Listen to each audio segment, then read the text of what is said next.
समय जो बिना रुके चले जा रहा है और हर इंसान इसी समय के चक्र में बंद कर अपना अपना काम करते रहते हैं। आप सभी भी अपना काम समय देखकर ही करते होंगे, जैसे नहाने के टाइम पर नहाना, खाने के टाइम पर खाना, पढ़ने के टाइम पर पढ़ना वगैरह वगैरह। पर क्या आप जो समय अपने घड़ी या मोबाइल में देखते हो वह बिल्कुल सही होता है? क्या ये घड़ियां बिल्कुल सटीक समय बताती हैं? बिल्कुल नहीं। पर ऐसा क्यों? चलिए जानते हैं। जैसा कि आपको पता ही है, हर वो चीज जो आप देखते हो वह बिल्कुल परफेक्ट नहीं बनी होती है। उसमें कुछ ना कुछ त्रुटि जरूर होती है, चाहे वह त्रुटि न के बराबर ही क्यों ना हो, पर होती जरूर है। उसी तरह ये घड़ियां भी बिल्कुल परफेक्ट टाइम नहीं बताती, इनमें भी कोई ना कोई त्रुटि होती है। पर दोस्तों, एक घड़ी ऐसी भी है जो बेहद ही सटीक टाइम बताती है, और वो है एटॉमिक वॉच। ये घड़ी 1 सेकेंड के 1 अरबवें भाग तक का टाइम सटीक बताती है। अब आप सोच सकते हैं कि यह घड़ी कितनी स्थिर है। यहाँ स्थिर का यह तात्पर्य है कि यह कितनी सटीक घड़ी है। यह घड़ी इतनी सटीक घड़ी है कि 100 करोड़ सालों यानी कि 10 मिलियन सालों में मात्र 1 सेकेंड का एरर आता है, और यही कारण है इसे बनाने का, ताकि हमें बेहतर से बेहतर समय मापक यंत्र मिल सके।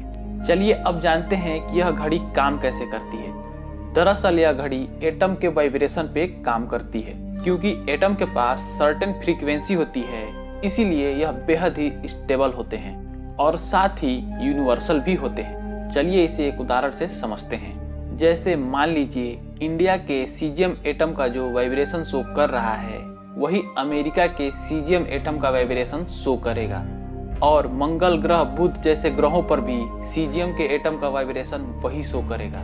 हमारे पूरे यूनिवर्स में जहां भी सीजियम के एटम होंगे उनका सेम वाइब्रेशन शो करेगा, और इसीलिए इसे यूनिवर्सल भी कहा गया है। अब आप पूछेंगे कि यहाँ पे सीजियम का एटम ही क्यों यूज किया जाता है और कोई क्यों नहीं, जैसे हाइड्रोजन या फिर मरकरी का एटम क्यों नहीं यूज किया जाता? दरअसल सीजियम के एटम को ज्यादा इक्योर माना जाता है, इसकी इक्योरेसी सबसे बेहतर होती है, और इसीलिए सीजियम के एटम को ही वैज्ञानिक यूज करते हैं। पर दोस्तों, वैज्ञानिक इससे भी बेहतर घड़ी बनाने में लगे हैं, जिसका उन्होंने नाम दिया है ऑप्टिकल क्लॉक। ये वॉच एटॉमिक वॉच से भी ज्यादा बेहतर होगी, और वह इतनी बेहतर होगी कि 15 बिलियन सालों में मात्र 1 सेकेंड का एरर देगी। जैसा कि मैंने आपको बताया कि यह वॉच यूनिवर्सल भी है। वैज्ञानिक इसी वॉच का यूज करके किसी भी ग्रहों पे या फिर अंतरिक्ष में सैटेलाइट को भेजते हैं, अंतरिक्ष यानों को प्रक्षेपित करते हैं। जैसा कि आपको पता ही है कि हर ग्रह सूर्य का चक्कर अपने अपने टाइम पे अलग अलग दूरी पर लगाते हैं। तो अगर हम पृथ्वी से किसी रॉकेट को लॉन्च करते हैं तो हमें यह ध्यान रखना होगा कि इस रॉकेट को हमें भेजना कहाँ है।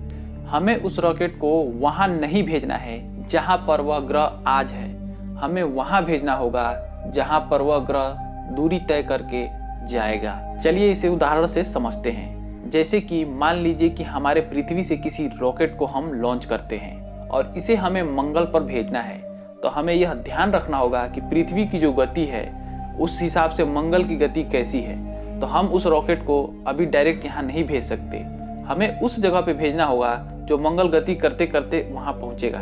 यानी कि ये जो रॉकेट है यह मंगल की गति यहाँ तक पहुंचेगी तो अपने समय में यहाँ पहुंचेगा। तो हमें डायरेक्ट यहाँ न भेजकर हमें इस गति के अनुसार यहाँ भेजना होगा। तो इस तरीके से हम इस यान को भेजेंगे, और इसे मेजर करने के लिए ही एटॉमिक वॉच का यूज किया जाता है, ताकि हमें सही समय का पता चल सके और 1 सेकेंड का भी एरर हमें न देखने को मिले।